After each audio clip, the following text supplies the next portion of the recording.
Fala, Luiz. Grande Edu, boa tarde, meu amigo. Beleza, tudo bom, cara? E aí, Tô pessoal? ótimo. Me ouve bem? Te escuto bem, te escuto bem. Muito bom, muito bom. Tá falando de casa agora, obviamente, né? Tô falando de casa, acho que como a maioria aí, a gente tá, nós da Enel estamos, apesar de ser uma empresa essencial, de serviço essencial, a gente tem muita gente na rua para manter a energia, ah, né, a energia da população em ordem. Toda a parte do time administrativo está trabalhando em home office, está trabalhando em teletrabalho, como a gente chama.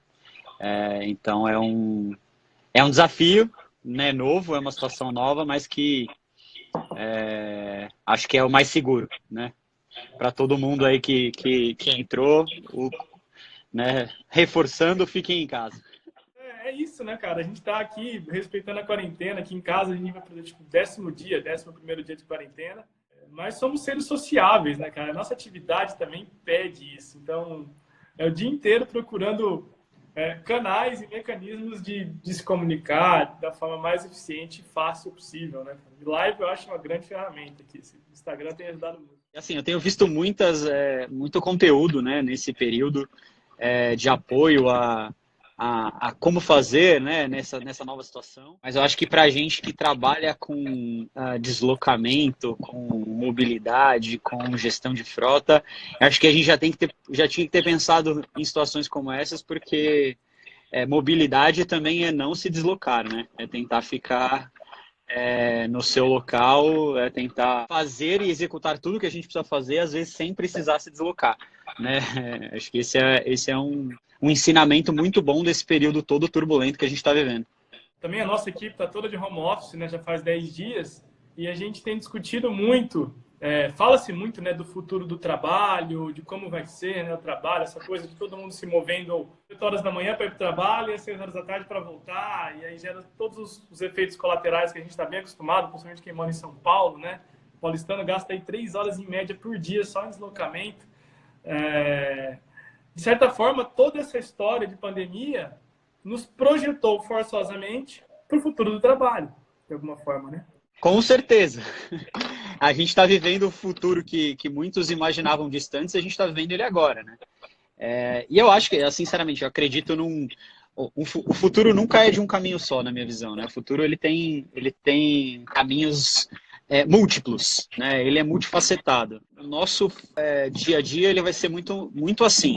Todos os tipos de opções possíveis. Vai ter gente que vai para o escritório, vai ter gente que vai trabalhar de casa, vai ter gente que vai trabalhar num coworking, que é melhor para ele, vai ter gente utilizando todas as ferramentas. Eu acho que é isso. A gente tem que ter um arsenal de ferramentas para utilizar aquilo que é mais conveniente no momento. É isso aí, é o que eles chamam de Anywhere Office, né? Aonde você está Ex conectado, está trabalhando, né? Eu faço Anywhere Office desde 2013, né? Então faz um tempinho, aí 7 anos que o meu escritório principal é na minha casa e eu tenho um ponto de referência para os lugares que eu mais vou, né? São Paulo, eu tenho 4 pontos de referência, um basicamente em cada canto da cidade. Rio de Janeiro tem ponto de referência, Belo Horizonte, enfim. E esse conceito do inner office, ele, para mim, pelo menos, né, cada um tem uma dinâmica de trabalho, para mim funciona muito bem, muito bem. Eu produzo muito mais se comparado com quando eu tinha que ir para o escritório de 8 a 6, enfim. Mas é o que você falou, é multifaceta, são vários caminhos, né? As pessoas são diferentes, mas de certa forma a gente está vivendo esse que dizem que vai ser o futuro do trabalho. Exatamente. Bem-vindo ao futuro. Essa é a mensagem para todo mundo. Bem-vindo ao futuro já chegou. Bom, Edu, enquanto a galera vai entrando, a gente já tem crescendo aqui o número de pessoas que estão na live conosco. Estou muito feliz com isso, né? A primeira de um Bacana. projeto nosso aqui. A gente está muito dedicado agora em gerar conteúdo para a gestão de frotas e mobilidade, né? De forma gratuita, conteúdo que vai ser distribuído aí pelo nosso LinkedIn, aqui pelo Instagram, pelo nosso Facebook, canal no YouTube, enfim, e o Live Split dando pontapé inicial. A gente começa com você, que para mim é muito especial, né? Além de um grande profissional, é um amigo aí que a gente fez essa jornada da gestão de mobilidade, uma pessoa a qual eu admiro demais. Mas temos convidados super especiais já confirmados para os próximos dias, né? Amanhã tem o Rafael Miller das OETs, o Rafa. outro gestor de frota super referência. Essa semana tem ainda o Ricardo Macoto, que é também meu amigo, um grande cara, um dos sócios da Active Fleet, vai falar de gestão de multas. A gente tem César Riani, tem Flávio Tavares, tem Diógenes Luca, da Rede Globo de televisão, fundador do GAT, já confirmado. Tem muita gente legal também já confirmando. Então, estamos muito felizes com esse projeto e é uma honra para a gente ter você como primeiro convidado aí. Ah, que isso, eu fico feliz pra caramba desse convite, Luiz. Você sabe, a gente é parceiro aí já de algum tempo com relação aos eventos que a gente participa e coisas que a gente compartilha. É muito bacana. A gente tem alguns movimentos com relação à gestão de frota, de conteúdo, gestão de frota crescendo, e eu acho que isso é ótimo. Acho que o Edu, para mim, travou aqui. Galera, vocês estão me escutando agora? Agora tá jóia, 100%. Desculpa. Alguma coisa aconteceu aqui que travou. Eu tava falando, de repente travou tudo. Tudo bem. Nem sei o que a gente estava falando, né? Agora eu me perdi aqui com toda essa confusão. Eu falei de todo mundo aí, de todo mundo que tem dos próprios convidados. Legal. Pô, eu fiquei feliz pra caramba com o convite, né? A gente é parceiro há tempo, e aí, vendo nomes de peso, né? Como o Rafa, que tá aí acompanhando. O Rafa, a gente acho que combinou umas 10 vezes já de eu visitar ele, porque ele tem um trabalho incrível na parte de segurança, para condutor e tal, então a gente precisa... ele para o setor, eu acho que para mim ele é referência nesse sentido, então a gente tem que trocar figurinhas. A gente está começando, você sabe bem que a gente está começando um projeto aqui na Enel a respeito disso. E fico muito feliz de verdade com o convite, principalmente para abrir aí essa sessão. Para você, só tenho que desejar sucesso, porque o que você faz, toda a entrega que você coloca nas coisas, é certeza que vai dar certo. Pô, obrigado, cara. Obrigado. É uma honra pra gente. O Rafa vai visitar, você vai ser muito bem recebido. Sempre que vou lá, ele estende o tapete vermelho, assim, eu fico até um pouco sem graça, de tão gentil que ele é. E foi muito gentil em aceitar o nosso convite de ser o convidado de amanhã, né? Amanhã é com o Rafa. Isso. Vai contar. Estarei online. Show, show. Vai contar o projeto dele, que é um projeto incrível, incrível. Ele rompeu uma série de barreiras lá na empresa, onde ele trabalha, nas OETs. Ele conseguiu vencer uma série de obstáculos para implementar projetos que, no final do dia, Edu, você sabe, tem um objetivo maior, né? Que é levar a nossa turma de volta para casa quando saiu para trabalhar de manhã. Mas, cara, conta um pouco do teu cenário na Enel pra gente. Pô, você é o head de facilities de mobilidade da Enel. Você é aquele cara, o gestor de frotas em algum momento que já está no universo de gestor de mobilidade. Conta um pouco do teu cenário lá na Enel, que não são poucos condutores, eu sei. Não são poucas vidas. Sim. Não, são muitas. Bem, a gente tem... a Enel a gente divide em algumas áreas dentro da parte de facility mobilidade, mas a gente tem 4 principais regiões, que é São Paulo, Ceará, Goiás e Rio. E aí cada região tem a sua operação, mas a gente olha, a minha área é responsável por toda a questão de estratégia, de operação, de frota, de facilities e o que a gente fala mobilidade corporativa, né? A gente está falando de mais de 7 mil condutores na empresa como um todo, quando a gente olha em nível Brasil, né? É algo que eu falo que eu estou aprendendo, principalmente eu fazia a gestão de frota intensiva e facilities em São Paulo anteriormente, agora a gente, olhando para o nível Brasil, a gente começa a olhar como é que é fazer gestão de frota com condutores à distância, né? E aí a gente precisa mudar completamente a estratégia que a gente tinha antes. Antes a gente conseguia colocar todo mundo num lugar, fechar num auditório, e agora o cenário mudou, o cenário é outro. E sair da gestão só de frota para olhar a mobilidade, né? Até esse é um dos pontos que a área chama mobilidade corporativa, porque a gente não fala só de deslocamento com o veículo, a gente também, a parte de viagens, toda comigo também, né? Viagem, táxi, aplicativo, coisas do tipo, que a gente tem uma estratégia um pouquinho diferente nesse aspecto, mas está tudo dentro da minha área. A gente olha realmente mobilidade como um todo dentro da companhia. Muito legal. Eu ia te perguntar isso mesmo. Eu sei que você implementou, você liderou um projeto dentro da Enel, são 7.000 condutores, imagina, são 7.000 pessoas se movendo, muitas delas todos os dias, né, Edu?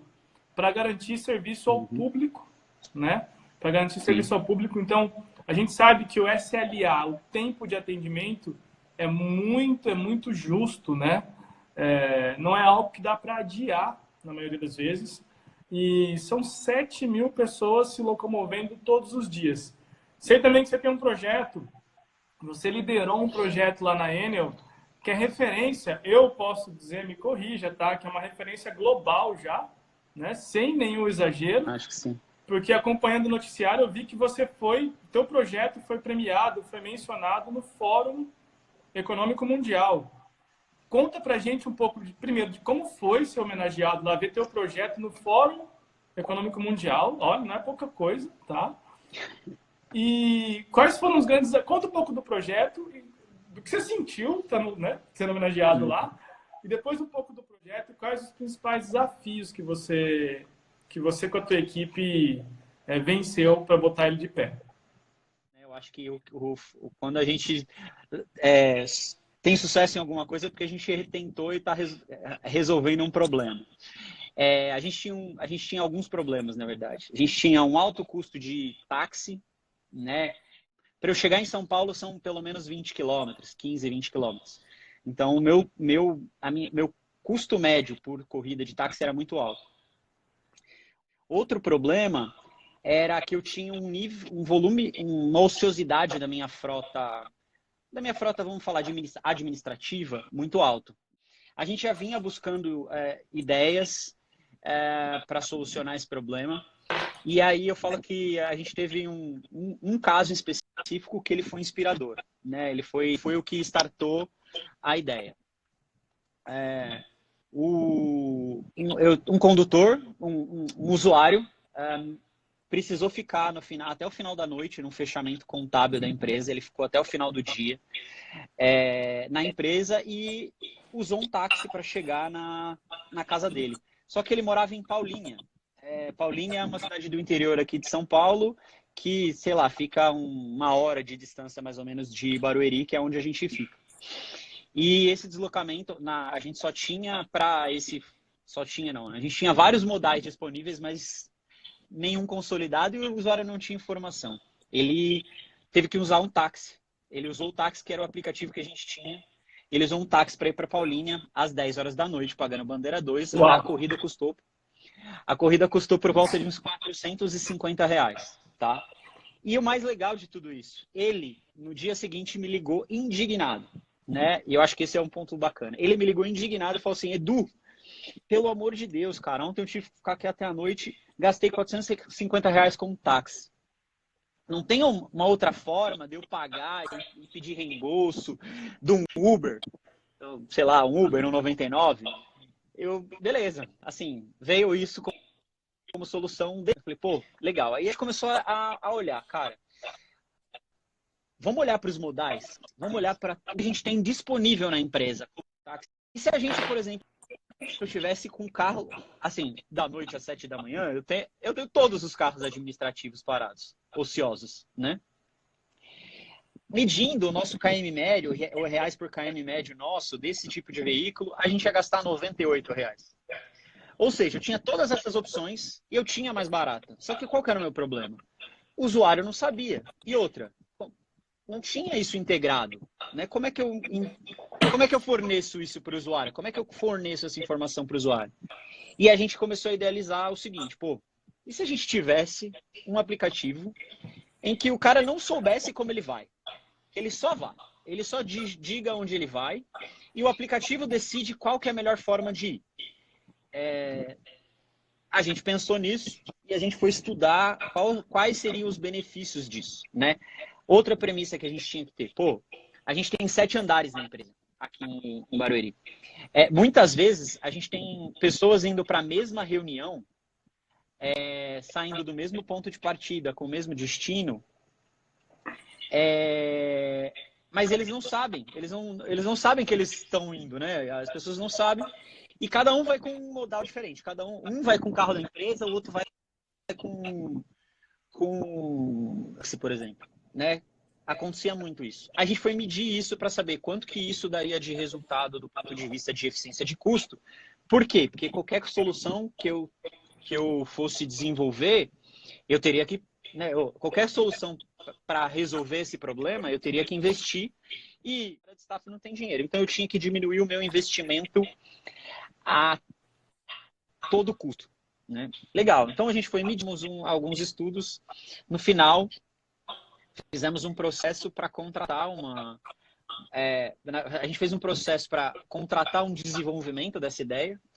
Mudamos o processo, o pessoal de compras ajudou muito a gente, porque até agradecer a Ana Paula, que é a menina de compras, sensacional.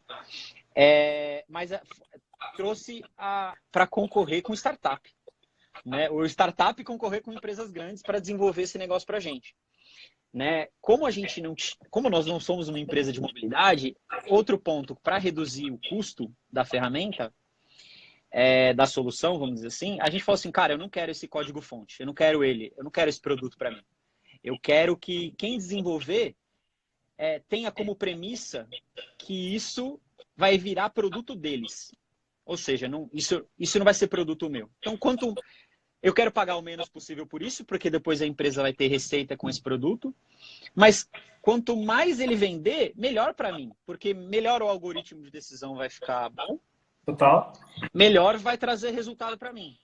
Então, surgiu a solução. A gente acabou fechando o processo de contratação como startup. É a Mobcity, bastante gente já conhece. E eles desenvolveram o produto dentro da Enel. Hoje a gente já usa, a gente começou desenvolvendo com um grupo de usuários, de 100 usuários, para ir testando a ferramenta e tudo mais. Mas hoje, como funciona os deslocamentos corporativos, a gente está implantando em todo o Brasil, mas é uma solução que ainda está aplicada só para São Paulo, a gente está em fechamento da Ação Brasil. Qualquer usuário, ele entra na ferramenta, digita de onde que ele vai sair, para onde ele vai. A ferramenta aponta qual que é o modal, seja veículo da empresa, que é o nosso veículo próprio, Rent a Car, aplicativo de mobilidade, aplicativo 99, que é nosso parceiro, e táxi. Então ele tem todas essas opções. O aplicativo, eu não preciso de nenhum outro aplicativo integrado, faz a integração. Se for Rent a Car, por exemplo, ele já vai lá no aplicativo da empresa, ou no sistema da empresa, a reserva, e já fornece todos os dados para o usuário. E aí, nesse ponto, ele combina modais. É muito, muito bacana isso, porque a gente tem uma locadora a 2 quilômetros de distância da sede, né? Então, o aplicativo ele chama um 99 para levar até a locadora, da locadora ele pega o carro. E qual que é o nome da ferramenta? O Luini, Mobcity. A gente fechou com essa startup, então pode procurar aí que já está disponível para todo mundo comprar. E não estou ganhando nada com isso, tá? Quero deixar bem claro, mas a ideia é que é um projeto que realmente um pouquinho da questão da posse do carro, né? A gente tira um pouco da posse. Total. A gente tira um pouco daquela questão de a gente ter opção e o usuário não conhecer, porque eu tenho certeza que a maioria das empresas tem essas opções no seu portfólio de mobilidade, vamos dizer assim, mas isso não está integrado, isso não chega às vezes para todos os usuários da mesma forma, então acho que esse é um ponto. E aí esse foi essa questão da sustentabilidade, do compartilhamento, né, de ter tirado tanto tanto deslocamento com um usuário só. E tantos carros da nossa frota contou muito para essa questão do Fórum Econômico Mundial. Acho que realmente tem um apelo bastante sustentável. E cara, assim, eu vou falar, acho que quando a gente fala de reconhecimento de carreira, eu acho que não nada para mim, acho que já zerei a vida, né? Como a galera fala aí, já zerei a vida. Sai do estádio e paga o ingresso de novo, né? Já plantei árvore, já tenho filhos e agora já tenho nome na ONU. Então tá bom, pô. Não preciso escrever um livro agora. Total. O Rafa perguntou. Posso responder a pergunta do Rafa? O Rafa perguntou como os usuários reagiram a esse projeto. Acho que tem um ponto que eu acho que foi determinante para o sucesso do projeto. Ótima pergunta mesmo, Rafa, valeu. A gente fez um dia de implantação com a startup, com vários horários durante o dia inteiro, em que a gente chamava todo mundo da empresa. A gente fez lá uma campanha, conseguiu alguns brindes com os parceiros, então nem sei se eu posso falar aqui, Luiz, a gente, né, mas todos os parceiros que a gente tem dentro do aplicativo. Pode falar, cara. A Movida, a 99, a Mobcity, todos os parceiros que participaram ajudaram bastante nesse dia, todos eles estavam presentes. E a gente fez um dia de divulgação da ferramenta, esclarecendo dúvidas, tirando todas as dúvidas do pessoal, mostrando como ela ia funcionar e mostrando que ela era bem intuitiva, e a ideia é que a ferramenta realmente fosse o mais intuitiva possível. Eu acho que a gente, mesmo trabalhando num produto que teoricamente foi desenvolvido dentro da empresa, né, lógico, com a startup, mas dentro da empresa, a gente sempre focou em duas coisas, né? Uma, que como a ideia era que a empresa vendesse o produto para outras empresas, né, como para a Mobcity vender para as outras empresas, a gente focou muito em falar assim, as soluções que a gente encontrar dos problemas no caminho não pode ser exclusiva para a Enel. Ela tem que ser pensada para algo que sirva para todo mundo. Então, essa foi uma premissa que a gente adotou. E a outra era o seguinte, a experiência do usuário precisa ser a melhor possível. Porque senão ele não vai usar, senão ele vai deixar a ferramenta de lado, vai pedir reembolso de Uber e 99, entendeu? Então, a gente focou muito nesses dois pontos para que a ferramenta tivesse sucesso. E aí, no dia da implantação, nesse dia, a gente fez vários horários, deu brinde para o pessoal, mostrou como a ferramenta funcionava. E aí, acho que isso contribuiu bastante para o sucesso da ferramenta. A gente tem usuários ativos na ferramenta, usando a ferramenta, mais de 1.500 usuários hoje, usando todo dia, vamos dizer assim, que é o que a gente mapeou, e a gente está migrando agora para 5.000, 6.000 usuários na Enel inteira, até junho desse ano a gente está fazendo isso. Edu, espetacular, cara. Tem mais uma pergunta aqui do Ionta. Paulo, grande abraço, Paulo Ionta, meu amigo. Boa, Paulo. Gerente regional de vendas da Golsat, falando lá de Curitiba. É o único paranista, ou seja, torcedor do Paraná Clube, que eu conheço. Então, ele merece que a pergunta seja lida. Edu, o custo também foi unificado pelo app? O pagamento dos players é feito pela Enel ou pelo parceiro? Essa é uma ótima questão também, Paulo, valeu. Então, a gente, no primeiro momento, imagina, a gente chamou uma startup para desenvolver o projeto, e uma startup que não teria caixa, né? Não tem caixa, ela está começando. Startup, então, a nossa, exatamente. A nossa ideia nós tomamos conta de contratar os players que estão dentro da ferramenta. Então, a gente fez, sim, contrato com todos os players, principalmente para não afetar o caixa, mas dentro da ferramenta a gente consolida todos os fechamentos de medição, né? Então, eu sei quanto que eu vou pagar para cada um, porque a ferramenta controla isso. Eu sei que a Mobcity já está trabalhando em parcerias para resolver esse problema, porque aí eu não precisaria fazer contrato com várias empresas, e eu acho que esse é o futuro. A pergunta do Marco é: em quanto tempo, se você consegue mensurar, em quanto tempo o projeto se paga? Esse contrato se paga. É uma boa pergunta.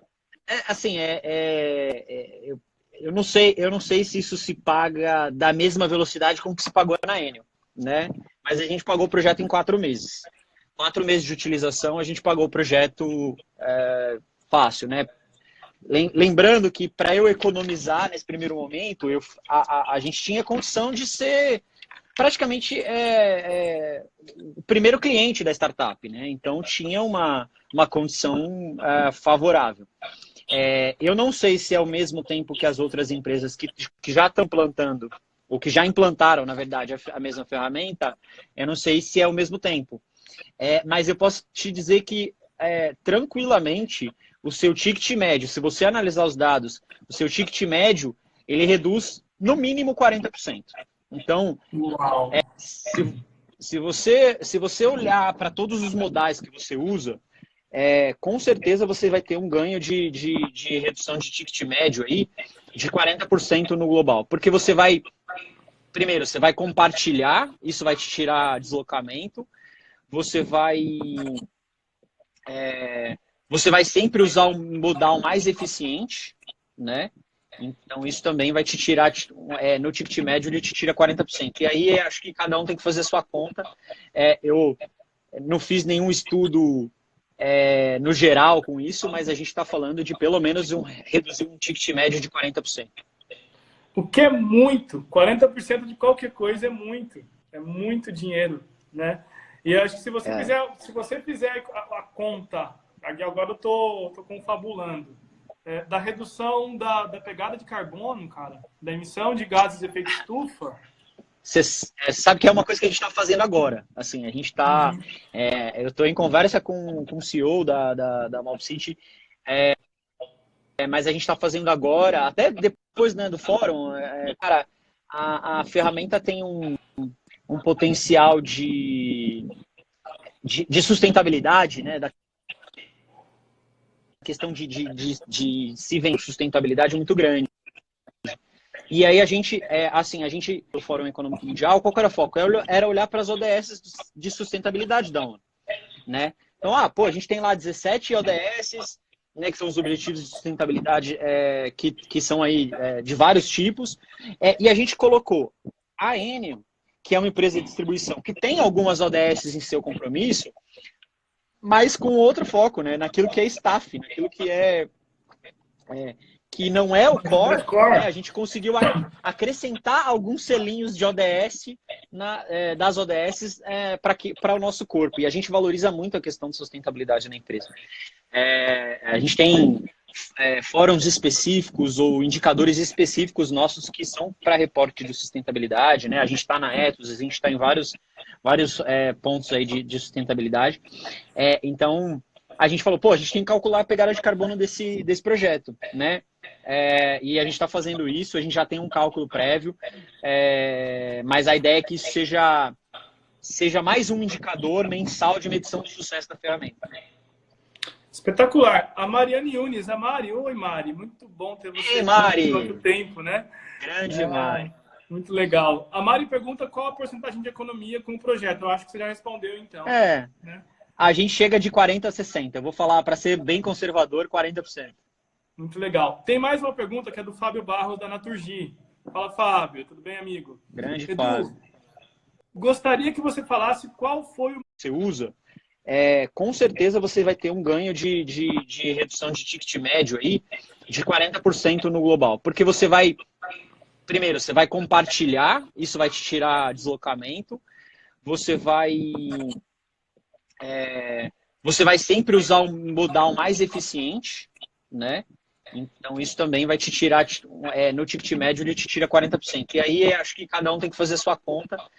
Eu não fiz nenhum estudo no geral com isso, mas a gente está falando de pelo menos reduzir um ticket médio de 40%.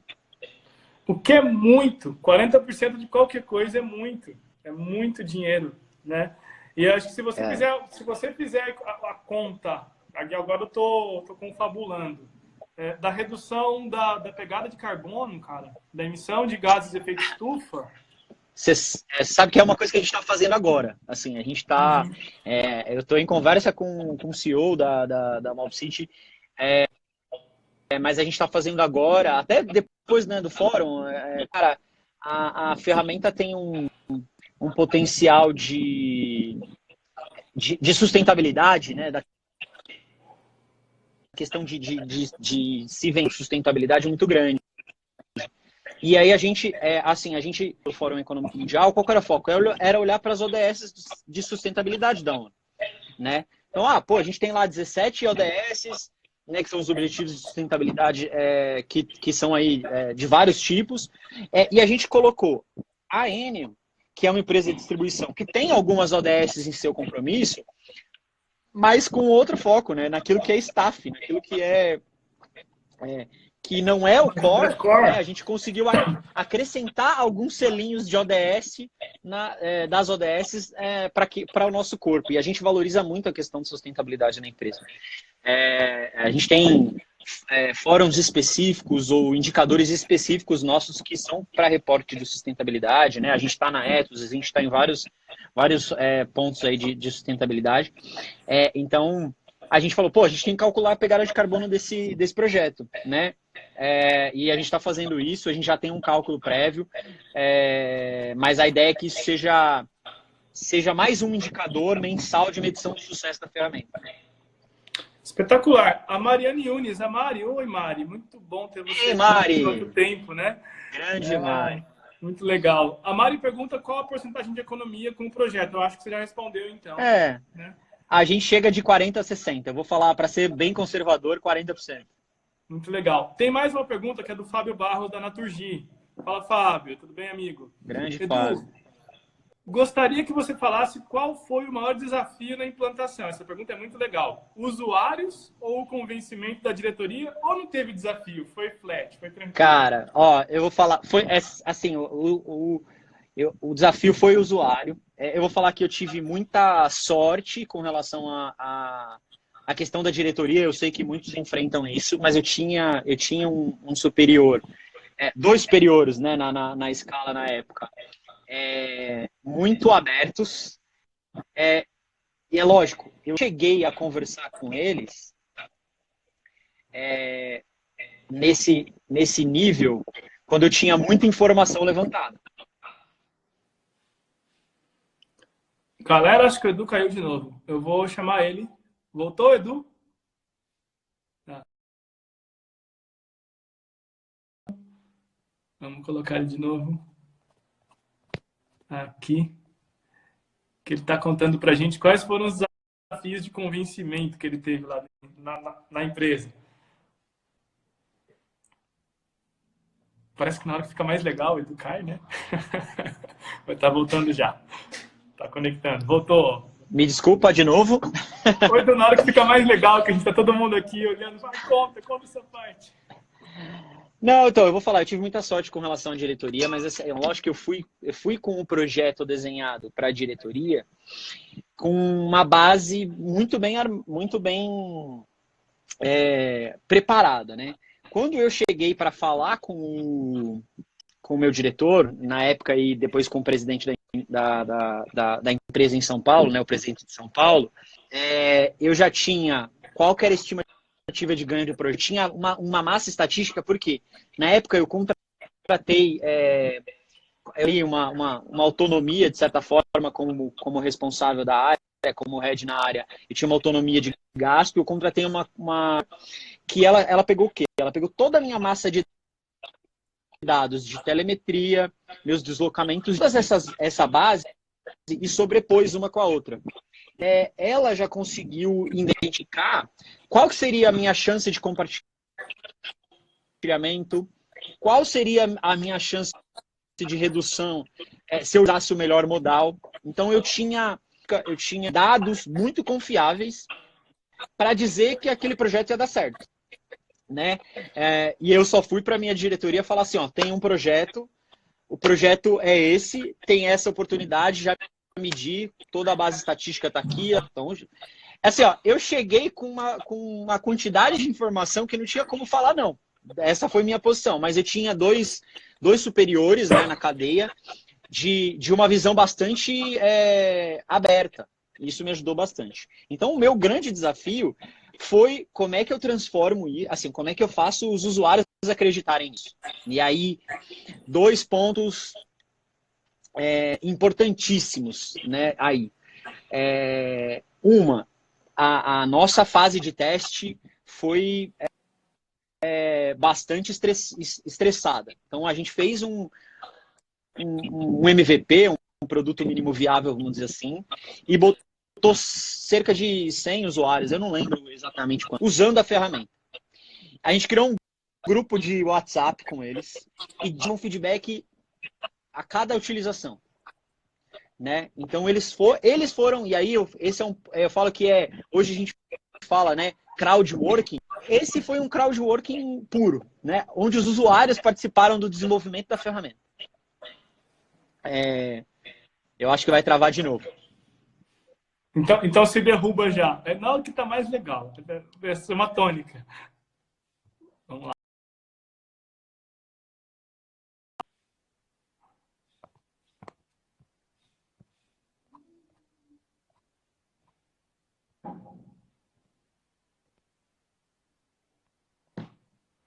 Tá voltando já, na hora que tá mais legal.